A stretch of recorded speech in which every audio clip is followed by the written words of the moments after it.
Friends, कैसे आप सभी लोग। मैं आपका होस्ट एंड दोस्त रचित बात एक बार फिर से स्वागत करता हूं आपके अपने यूट्यूब चैनल रचित ट्यूटोरियल में। तो आज हम लोग क्लास 11 की फिजिक्स को फिर से कंटिन्यू करेंगे और यूनिट्स एंड मेजरमेंट को हम लोग फिनिश कर चुके हैं। और यूनिट्स एंड मेजरमेंट में आखिरी में जो एरर थी, एरर एनालिसिस में मैंने जो आपको बताया था, तो उसमें मैंने कुछ होमवर्क दिया था, 2 क्वेश्चंस दिए थे। तो उन क्वेश्चंस को पहले हम लोग डिस्कस कर लेते हैं, फिर हम लोग आगे बढ़ते हैं। देखिए, जो आपका क्वेश्चन है वो आपकी स्क्रीन पे आ चुके हैं, फिर हमें डिस्कस करना है। ओके, चलिए देख लेते हैं क्या क्वेश्चन थे। एनसीईआरटी क्वेश्चन थे। लिखा हुआ था 2 रेजिस्टर्स ऑफ रेजिस्टेंसेस R1 जो हमारा था वो था 100 ± 3 ओम। R1 कितना था? R1 जो हमारा था वो था 100 ± 3 ओम। ओके, और जो हमारा R2 था, R2 जो था वो था 200 ± 4 ओम। ठीक है, तो क्या कह रहा था? Are connected in series. सबसे पहले इसको हम सीरीज कॉम्बिनेशन में लगा दें अगर, तो सीरीज कॉम्बिनेशन में क्या होता है फॉर्मूला भाई? सीरीज कॉम्बिनेशन में फॉर्मूला होता है R is equal to R1 + R2। ठीक है, फर्स्ट थिंग ये थी कि हमें इसमें सीरीज कॉम्बिनेशन निकालना है। ठीक है, तो सीरीज कॉम्बिनेशन सबसे पहले लोग निकाल लेते हैं। देखिए क्या होगा सीरीज कॉम्बिनेशन में। R1 हमारे पास कितना दिया हुआ है? 100 ± 3 प्लस R2 कितना था? 200 ± 4। ठीक है, तो सीरीज में इन दोनों को हमें ऐड करना है। हमने आपको बताया था कि सम करना हो तो पहले इसको हम लोग क्या कर देंगे? ऐड कर देंगे, तो कितना हो जाएगा? 300। ठीक है, अब सम हो या डिफरेंस हो, ये जो लास्ट की चीजें होती हैं ये भी ऐड हो जाती हैं। तो क्या आ जाएगा? 300 ± 7 ओम। ठीक है, इसी समझ में आती है। अच्छा, अगला क्या था? देखिए अगले की बात सुनिए। In parallel find the equivalent resistance of the series combination. ठीक है, पैरेलल कॉम्बिनेशन, तो ये तो निकाल लिया आप लोगों ने। Parallel combination use for relation R = R1 + R2 निकाल चुके हैं, और B के लिए ये निकालना है, मतलब R'। ठीक है, तो चलिए ये चीज समझ में आ गई। सीरीज कॉम्बिनेशन में क्या होने वाला है? सीरीज कॉम्बिनेशन की बात समझ में आती है। चलिए अगली बात कर लेते हैं। अगला क्या है? हमें निकालना है किसके लिए?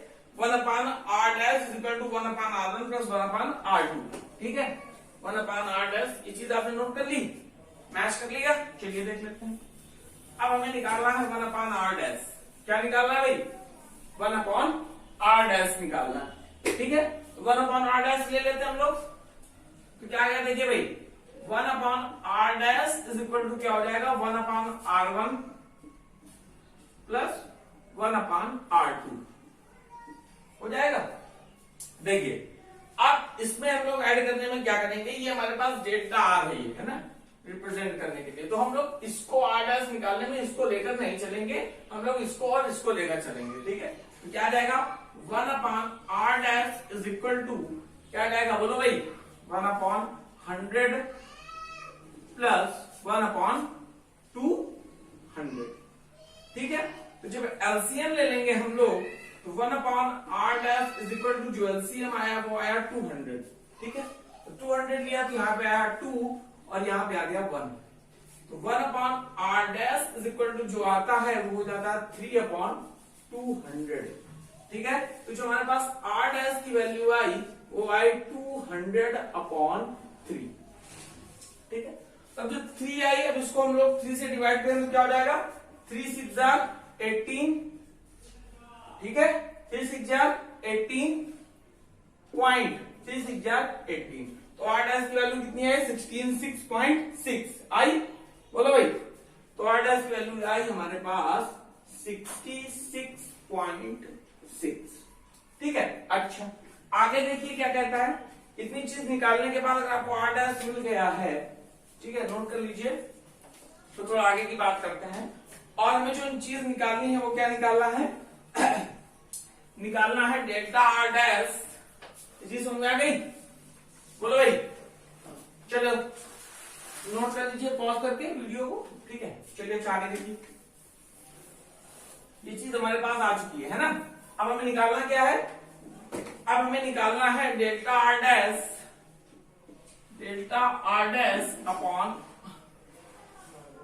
आर डैश का square is equal to delta R1 upon R1 square plus delta R2 plus R2 square. ठीक है, ये चीज निकालनी है और हमारे पास R डैश की वैल्यू दी हुई है। तो अगर अब हम लोग क्या करते हैं, देखिए इधर डेल्टा R डैश लिखा हुआ है, ठीक है, ये इसके साथ अपॉन पे है ना, तो यहां पर जाएगा तो किसमें हो जाएगा, मल्टीप्लाई पे हो जाएगा। तो क्या आ जाएगा, देखो भाई, हो जाएगा R डैश का square into delta R1 upon R1 square. आती बात समझ में, प्लस R डैश का square into delta R2 upon R2 का स्क्वायर। ठीक है, अच्छा, यहां तक बात समझ में आ गई भाई, बोलिए। अच्छा, तो 66 पॉइंट कितना आया था, 6 आया था ना।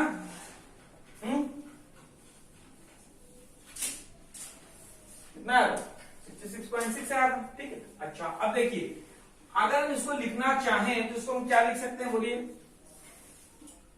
R डैश अपॉन R1 का स्क्वायर लिख सकते हैं इंटू डेल्टा R1। ठीक है, plus R dash upon R2 का स्क्वायर इंटू डेल्टा R2।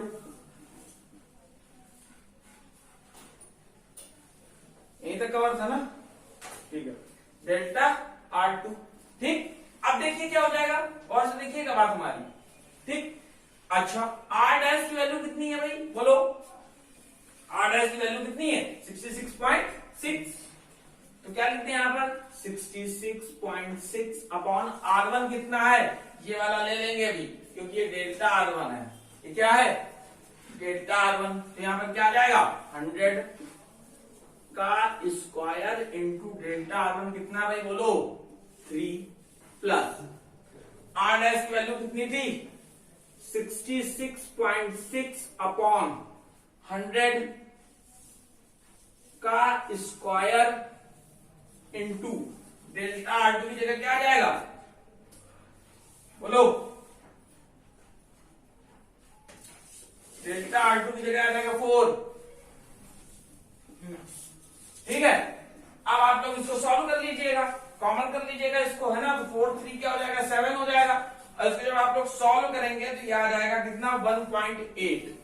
कितना आ जाएगा, 1.8 डेल्टा R डैश आ जाएगा। ठीक, तो हमें निकालना क्या था, R डैश निकालना था। क्या निकालना था, R डैश।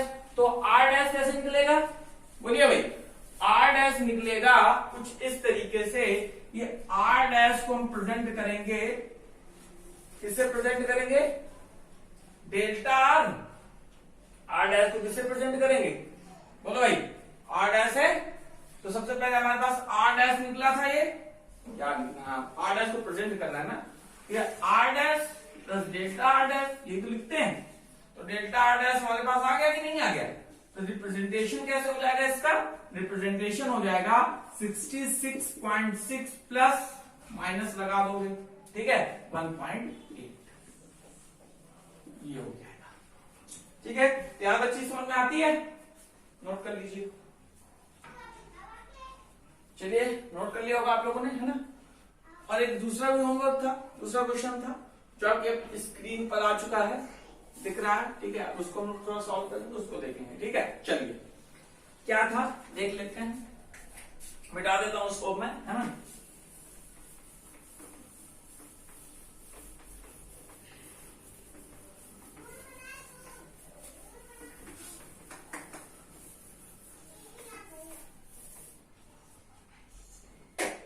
देखना लिखा हुआ है, देखिए, the period of oscillation of a simple pendulum is t is equal to 2 pi under root l upon g।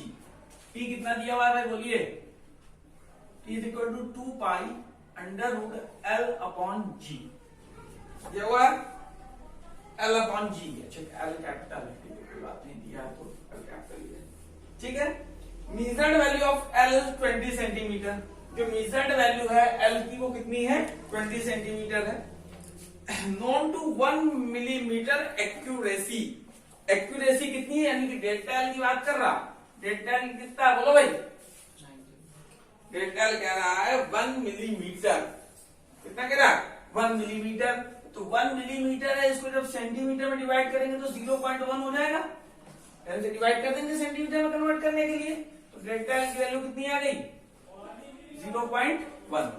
ठीक है क्या? सेंटीमीटर। ओके बोलो भाई। अच्छा आगे क्या कह रहा है? ठीक, आगे कह रहा है and time for 100 oscillation of the pendulum is found to be 90 second. Found to be 90 second. कितने सेकेंड कह रहा है भाई? 90 सेकेंड कह रहा है। Using a wrist watch of 1 second resolution. कितने सेकेंड का रिजोल्यूशन मांग रहा है भाई? 1 सेकेंड का रिजोल्यूशन मांग रहा है। ठीक है, तो अब कह रहा है what is the accuracy in the determination of G. तो जी पे क्या एक्यूरेसी होगी, हमें ये चीज बतानी है। ठीक, तो सबसे पहले देखिए इसे हम लोग क्या कहते हैं? Time period. क्या कहते हैं कैपिटल टी को? Time period. और टाइम पीरियड जो होता है वो होता है क्या? Time period is equal to होता है टाइम अपॉन फ्रीक्वेंसी। होता है? बोलो भाई, होता है कि नहीं होता? तो टाइम पीरियड क्या होता है? Time upon frequency. ठीक, तो टी है ये, तो डेल्टा टी क्या हो जाएगा? डेल्टा टी हो जाएगा डेल्टा टी अपॉन एन हो जाएगा। ठीक, तो अब एन फ्रीक्वेंसी तो आ जाएगा, सेम ही रहेगी ना भाई। तो देखो यानी कि अगर हम डेल्टा टी अपॉन टी की बात कर लें, किसकी बात कर लें? डेल्टा टी अपॉन टी की बात कर लें, तो वहां पर चीज आ जाएगी। देखिए ये डेल्टा टी अपॉन एन लिखेंगे आप, और फिर लिखेंगे टी अपॉन एन। एन से तो ये एन चला जाएगा, तो अंदर पे यहां पे बचेगा डेल्टा टी अपॉन टी। हाँ यहाँ ठीक। अच्छा अब गौर से मेरी बात सुनना, यानी डेल्टा टी अपॉन टी की जो वैल्यू होगी वो क्या हो जाएगी? कितना दिया है? 90 second using wrist watch resolution कितना दिया है ये बताओ भाई। भाई देखो ऑसिलेशन 100 दिए हैं तो वो तो हर जगह सेम रहेंगे, तो एलसीएम कट गया, कोई उसमें दिक्कत है नहीं। ठीक, रिस्ट वॉच उसमें कितना डेल्टा टी की वैल्यू हमारे पास दी हुई है? 1 सेकेंड रिजोल्यूशन दिया हुआ है, तो ये हो गया 1। और टाइम कितना दिया हुआ है? 90 सेकेंड दिया हुआ है। Found to be 90 second using a wrist watch, तो 1 अपॉन कितना हो गया? 90। ये चीज आ गई। ठीक है, हमें निकालना क्या है? हमें डिटर्मिनेशन ऑफ जी का डिटरमाइन करना है कि जी का डिटर्मिनेशन क्या होगा। ठीक है, तो परसेंटेज में निकालना है ना? किसमें निकालना भाई? परसेंटेज में निकालना है। ठीक है, तो सबसे पहले देखिए क्या होगा कि जी को हमें निकालना है। किसको निकालना? जी को निकालना है। तो जी अभी किसमें रखा हुआ है? अंडर रूट पे, अपॉन पे तो है। तो हम क्या कर देंगे? Squaring both sides. क्या कर देंगे भाई? Squaring both sides. तो जैसे हमने स्क्वायरिंग की तो यहां पर क्या आ जाएगा? T square. ठीक है, आगे क्या समझ में? ये हो जाएगा 4 पाई स्क्वायर। आगे क्या समझ में? प्लस ए प्लस तो हो जाएगा बी, अभी हो जाएगा एल अपॉन जी। आगे ना? ठीक है, तो जो जी आ गया हमारा वो आ गया कितना? जी 4 pi square into L upon T square. Determination में किसका करना है भाई? जी का डिटर्मिनेशन करना है। किसका डिटर्मिनेशन करना है? जी का परसेंटेज में। तो परसेंटेज इधर जानते हैं। तो देखिए सबसे पहले जो 4 पाई स्क्वायर है ये तो कांस्टेंट है, तो इससे हमें कोई मतलब नहीं है, इसको हम हटा देंगे। ठीक है, आती बात समझ में? अच्छा आप देखिएगा बात हमारी, कहना क्या चाह रहे हैं? ये जी है तो जाएगा डेल्टा जी अपॉन जी इंटू 100। हमें इसी को भी डिटरमाइन करना है परसेंटेज में, ये लिख लेंगे। ठीक, into delta L upon L into 100 और प्लस हो जाता है 2 delta T upon T into 100।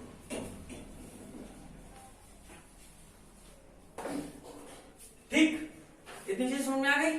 अब देखिए दिया क्या हुआ है, डेल्टा एल तो हमारे पास दिया है, एल कितना था, एल हमारे पास दिया हुआ है, कहां है, 20 सेंटीमीटर। कितना दिया हुआ है, 20 सेंटीमीटर दिया हुआ है। तो यहां पर क्या रहेगा, डेल्टा एल की जगह 0.1 हो गया, और एल कितना है 20। आगे बात समझ में नहीं है, डेल्टा एल कितना था, ये था 20 सेंटीमीटर दिया था, इसमें ये इतना था, ठीक। और यहां पर क्या हो गया, इंटू 100, ठीक है। अब प्लस 2, डेल्टा टी कितना था भाई, बोलो 1/90, डेल्टा टी अपॉन टी कितना था 1/90, और इंटू कितना था 100। अब इसको आपको क्या कर लेना है, सॉल्व कर लेना है।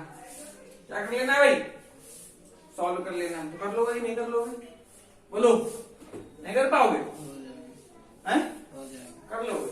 देखो इधर करने का हो तुम, ठीक है। 1/, क्या गया 2, ठीक है। ये कट गया, 10/9 आ गया, 20/9 आ जाएगा ना, 2 साथ मुझे कट जाएगा ना, क्या अच्छा प्लस में, प्लस क्या हो जाएगा 20/9, ठीक है यहां तक, ठीक है। अच्छा आप देखो ये आ गया 20/9, तो एलसीएम ले लोगे तो कितना आ जाएगा 18 आ जाएगा, तो 2 9 18, ठीक है, प्लस 20 प्लस 20, नो सर 40 हो जाएगा, यस सर। तो कितना आ गया 49/18, तो 18 से जब डिवाइड करोगे तो कितना आ गया 2.2 आएगा, 2.8 आएगा। तो इसको अगर हम एक्यूरेट कर दे, वो कर देंगे राउंड ऑफ, तो कितना आ जाएगा 3% के आसपास आ जाएगा, ठीक है, नोट कर लो।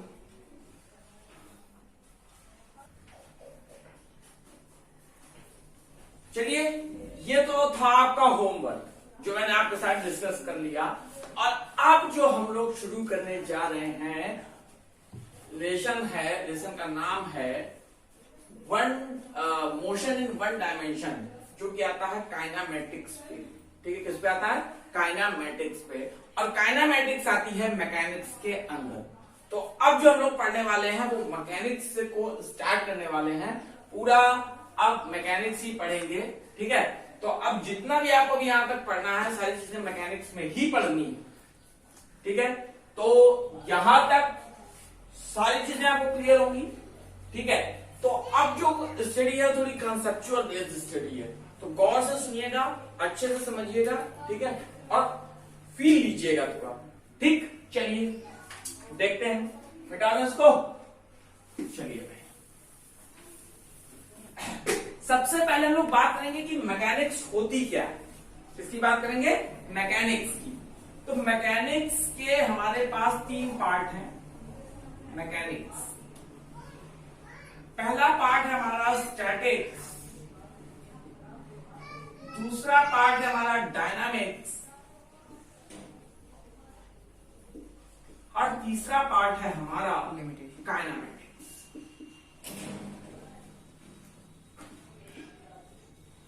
ठीक है, ये चीज, और हमें पढ़ना है ये।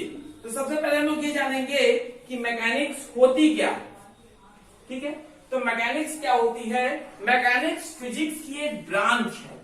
It is a branch of physics which deals us about the motion of the body। यानी कि फिजिक्स की एक ब्रांच है मैकेनिक्स, जो हमें क्या बताती है कि बॉडी की मोशन के बारे में बताती है, ठीक।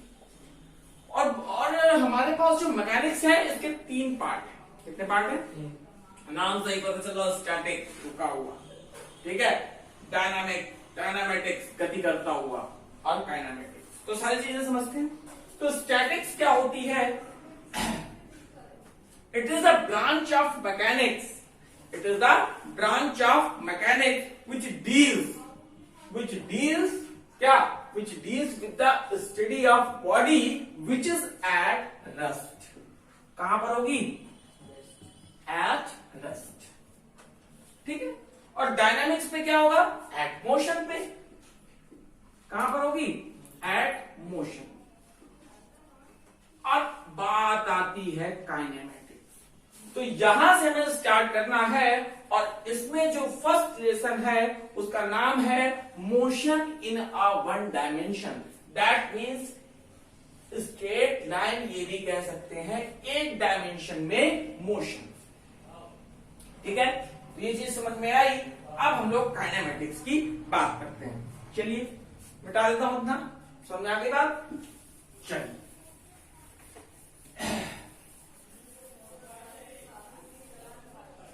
देखिए काइनेमेटिक्स,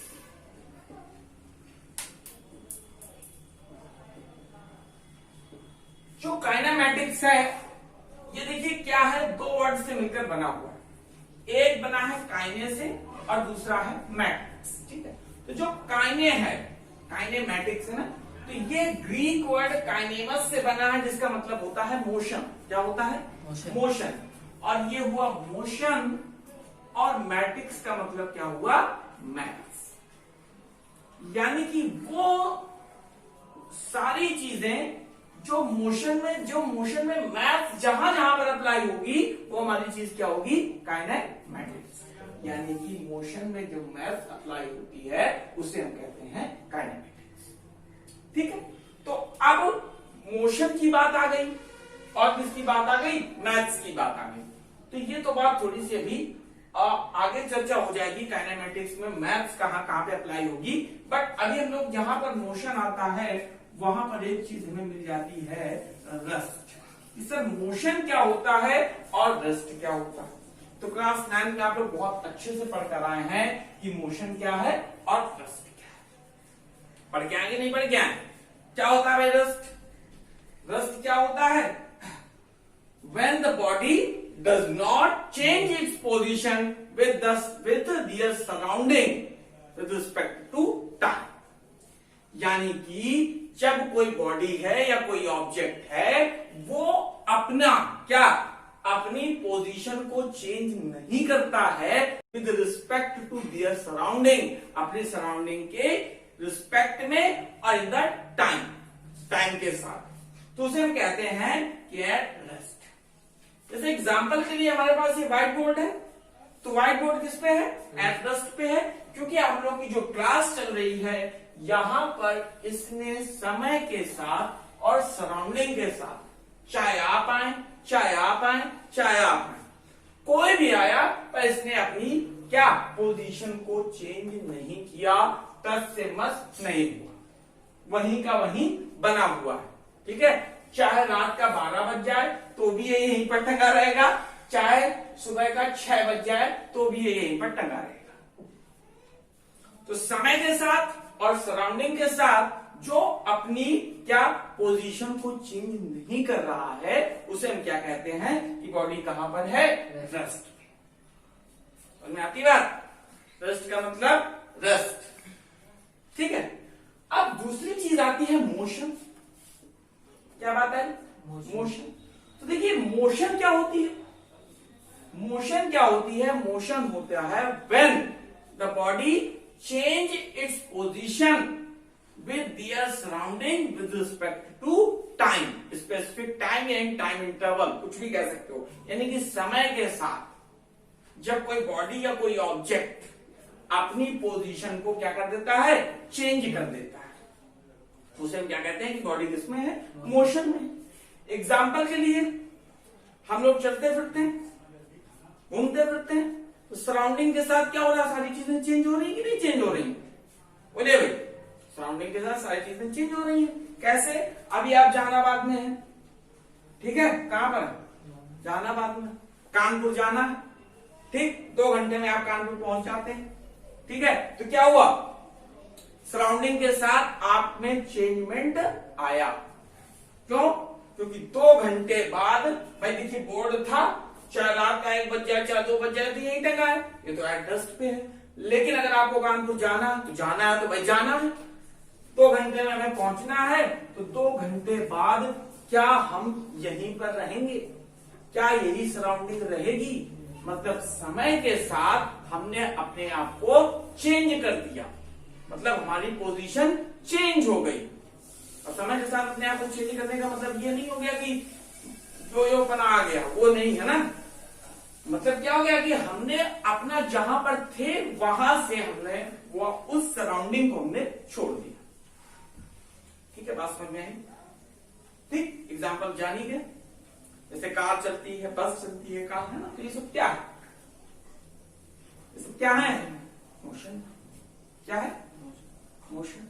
ठीक, अच्छा। अब 2 चीजें आपको मिल गई, एक आपको मिल गया रेस्ट और एक चीज आपको मिल गई क्या? मोशन। क्या मिल गई? मोशन।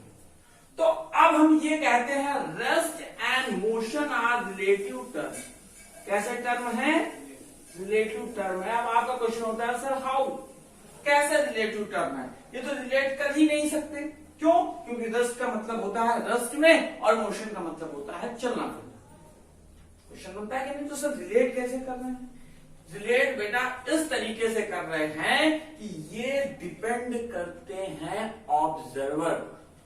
किस पर डिपेंड करते हैं? ऑब्जर्वर पर। ठीक है, अब कैसे ऑब्जर्वर पर डिपेंड करते हैं? देखिए, हम लोगों को कानपुर जाना था। कहां जाना था? कानपुर जाना था, और हम लोग बस पे बैठे हुए थे। बस में बैठे हुए थे और बस में बैठे हुए हम जा रहे थे, और आप में से 2 लोग कोई थे, हम ही जा रहे थे, ये समझ लो। ठीक है, जा रहे थे। तो अब आप में से कोई एक लोग ने हमें बस में जाते हुए देखा ना, तो आपने क्या किया कि ऑब्जर्व किया कि सर बस पे क्या है? बैठे हुए हैं, बस में बैठे हुए जा रहे हैं। ठीक है, तो आपने हमें किस में देखा? मोशन में। In that time I was in motion. किसमें था मैं? मोशन में था। ठीक है, किसमें था? मोशन में था। ठीक है, और आप कहां पर थे? आप खड़े होकर देख रहे थे, तो एट रेस्ट पे थे। ठीक है, अच्छा, एट रेस्ट पे थे, तो हमने आपको एट रेस्ट पे देख लिया। ठीक है, अच्छा, ये चीज समझ में आई नहीं है? ठीक, तो और हमारे जो बगल में सज्जन बैठे हुए थे, ठीक, वो भी बस में सवार थे। ठीक है, उन्होंने मुझे क्या ऑब्जर्व किया? उन्होंने मुझे ऑब्जर्व किया एट रेस्ट में, जबकि मैं किसमें था? मोशन में था, क्योंकि बस चल रही थी। ठीक, चीज हम समझना गौर से, कैसे मैं बताना क्या चाह रहा हूं। इतनी चीज समझ आ गई ना? देखो,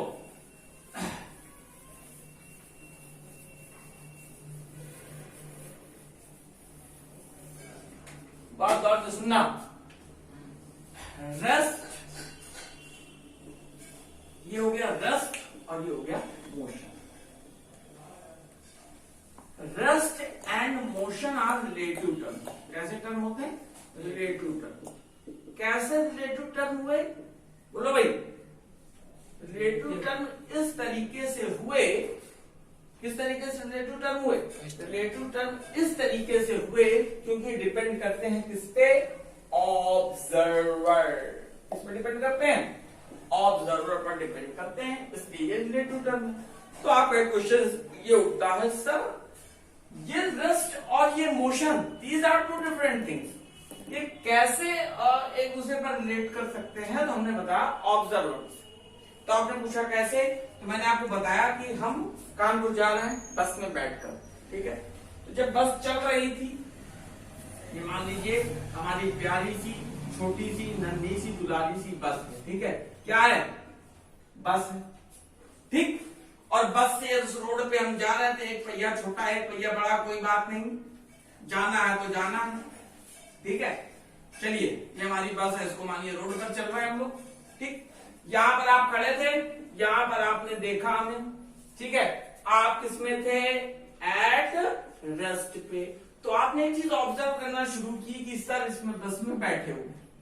ठीक है, तो आपको क्या लगा कि मैं किसमें हूं? मोशन। किसमें हूं? मोशन। ठीक है, और आपने मुझे देखा तो आपको ये लगा कि मैं किसमें हूं? मोशन में।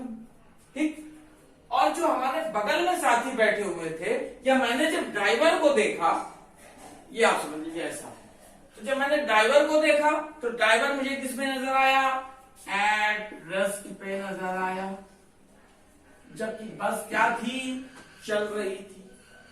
ठीक है, तो चीज समझ में आई कि कैसे रिलेट किए कि नहीं समझ में आई, भी बात आ गई कि देखो बात इस तरीके से समझ में आना चाहिए कि बस में बैठे हुए थे तो जो हम लोग ऑब्जर्व कर रहे थे, हम तो बैठे हुए थे, बस चल रही थी, तो हम और ड्राइवर एक दूसरे के लिए कैसे थे, एज रेस्ट पे थे। ठीक है, जबकि आपके लिए हम किसमें थे, मोशन। ठीक है, ये चीज समझ में आ गई, कोई दिक्कत नहीं ना, अच्छा समझ में आई बात। अच्छा चलिए फिर, अगर अच्छे से बात समझ में आई तो थोड़ी आगे आप और बात करते हैं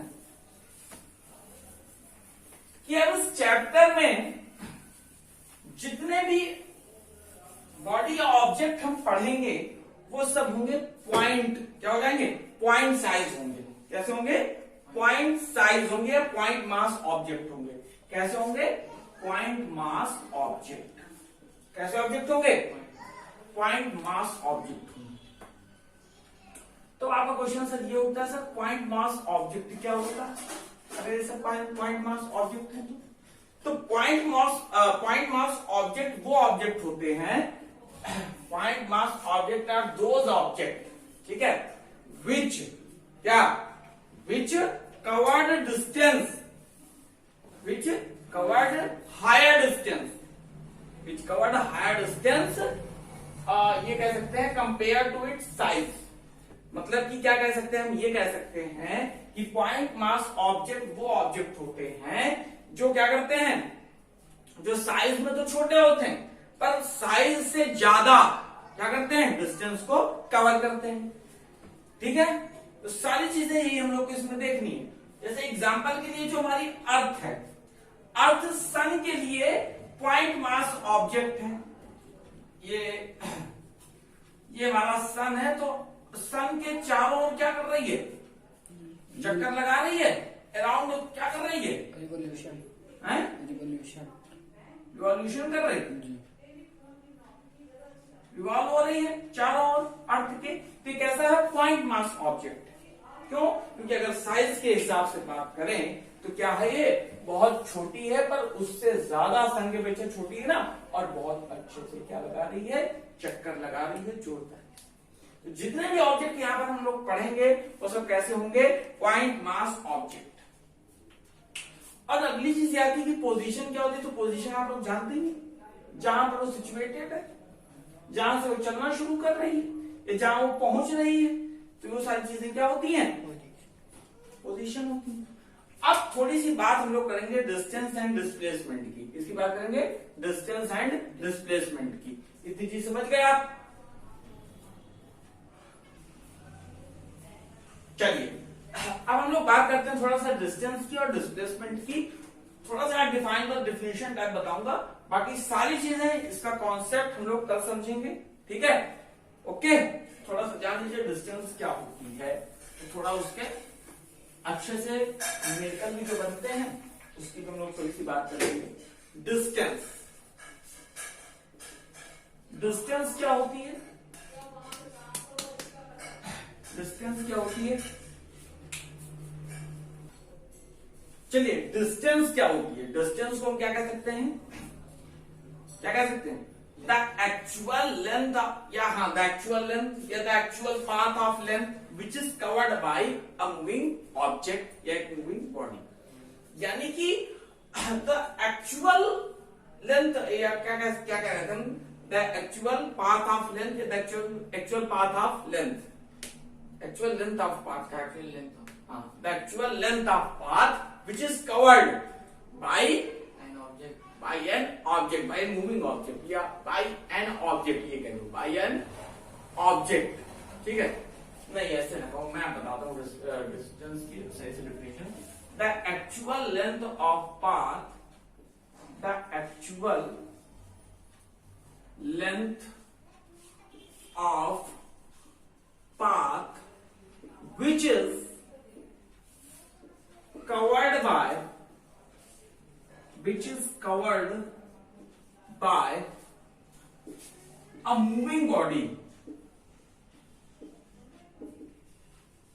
bye a moving body is called what? Distance is called distance. क्या कहते हैं उसको हम? डिस्टेंस। ठीक है, यानी कि जितनी भी तो एक्चुअल लेंथ है, जैसे यहां से हम यहां तक चले, ठीक है, एक्चुअल लेंथ ऑफ पाथ है यहां से यहां तक जाना, और यहां से यहां तक अगर हम आ गए, अगर यहां से यहां तक हमारी डिस्टेंस थी 4 किलोमीटर और यहां तक लौटे हम 3 किलोमीटर, तो जो हमारी डिस्टेंस हुई वो हो गई 7 किलोमीटर। चले कितना है? कितना चले भाई? बोलो। 7 किलोमीटर चले। नहीं बात समझ आई?